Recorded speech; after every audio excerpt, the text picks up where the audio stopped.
৩১ December কি ঘটবে বাংলাদেশে? বড় ধরনের কোনো পরিবর্তনের ইঙ্গিত? ৩১ ডিসেম্বর ২০২৪ সালকে কেন্দ্র করে বাংলাদেশের রাজনৈতিক এবং সামাজিক অঙ্গনে এক অদ্ভুত উত্তেজনা বিরাজ করছে।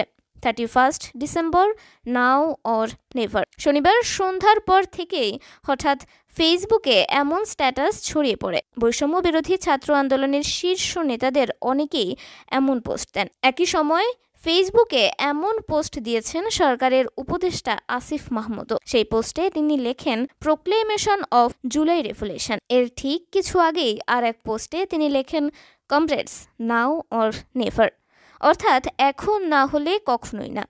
বৈষম্য বিরোধী ছাত্র আন্দোলন থেকে শুরু করে সামাজিক বিভিন্ন ও রাজনৈতিক সংগঠনের ইঙ্গিতপূর্ণ প্রচারণায় জনমনে নানা প্রশ্ন উঠেছে।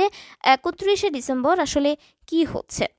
এই প্রশ্নে অন্তর্বর্তীকালীন সরকারের উপদেষ্টা ও বৈষম্য বিরোধী ছাত্র আন্দোলনের সাবেক সমন্বয়ক আসিফ মাহমুদ গণমাধ্যমকে বলেন, জুলাই অভ্যুত্থানের অনেক গুরুত্বপূর্ণ একটা কাজ বাকি ছিল, যেটা ২০২৪-এর মধ্যেই পূর্ণাঙ্গ করা হবে। আনুষ্ঠানিকভাবে সেই ঘোষণা দেবে বৈষম্য বিরোধী ছাত্র আন্দোলন। বৈষম্য বিরোধী ছাত্র আন্দোলন জানিয়েছে, ৩১ ডিসেম্বর বিকেল ৩টায় ঢাকার কেন্দ্রীয় শহীদ মিনার থেকে জুলাই বিপ্লবের ঘোষণাপত্র প্রকাশ করা হবে। এই ঘোষণাপত্রে ২৯টি ধারা থাকবে, যেখানে বাংলাদেশের ইতিহাস, ফ্যাসিবাদী শাসন ব্যবস্থা এবং জুলাই আগস্টের আন্দোলনের কারণ ও ঘটনা প্রবাহ তুলে ধরা হবে। এটি দেশের সর্বোচ্চ আইনে অন্তর্ভুক্ত করার দাবিও জানানো হবে। আন্দোলনের নেতারা একাধিক সামাজিক যোগাযোগ মাধ্যমে পোস্টে এখন না হলে কখনোই না স্লোগান তুলে ধরেছেন, যা ইঙ্গিত দেয় যে তারা একটি বৃহৎ পরিবর্তনের ডাক দিতে চলেছে। তবে এই ঘোষণাপত্রের প্রকৃত লক্ষ্য ও ফলাফল সম্পর্কে এখনো বিস্তারিত জানা যায়নি। ৩১ ডিসেম্বর ঘিরে শুধু ছাত্র আন্দোলন নয়, রাজনৈতিক অঙ্গনেও আলোচনা হচ্ছে। বিভিন্ন মহল থেকে অনুমান করা হচ্ছে যে এই দিনটি বড় ধরনের কোনো রাজনৈতিক বা সামাজিক পরিবর্তনের সূচনা করতে পারে। কিছু সূত্রে দাবি করা হচ্ছে, এদিন একটি নতুন জোট বা বিকল্প আন্দোলনের ঘোষণা আসতে পারে। তবে সরকার এ বিষয়ে এখনো আনুষ্ঠানিক কোনো প্রতিক্রিয়া জানায়নি। যুক্তরাজ্য, যুক্তরাষ্ট্র এবং মধ্যপ্রাচ্যে বসবাসরত প্রবাসী বাংলাদেশিদের মধ্যেও এই দিনটি নিয়ে আলোচনা চলছে।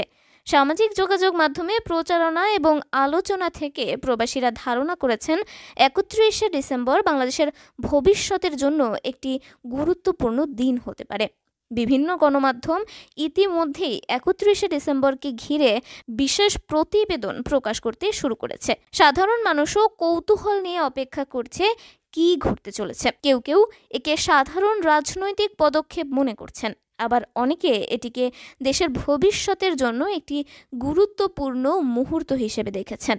৩১ ডিসেম্বর ২০২৪ সালে বাংলাদেশে আসলেই কোনো বড় পরিবর্তন হবে কিনা তা সময় বলে দেবে। তবে বর্তমানে সৃষ্ট উত্তেজনা এবং বিভিন্ন ইঙ্গিত এটিকে একটি স্মরণীয় দিন হিসেবে গড়ে তুলতে পারে। এখন শুধু অপেক্ষা, এই দিনটি দেশের ইতিহাসে কী ধরনের চিহ্ন এঁকে দেয় তা দেখার।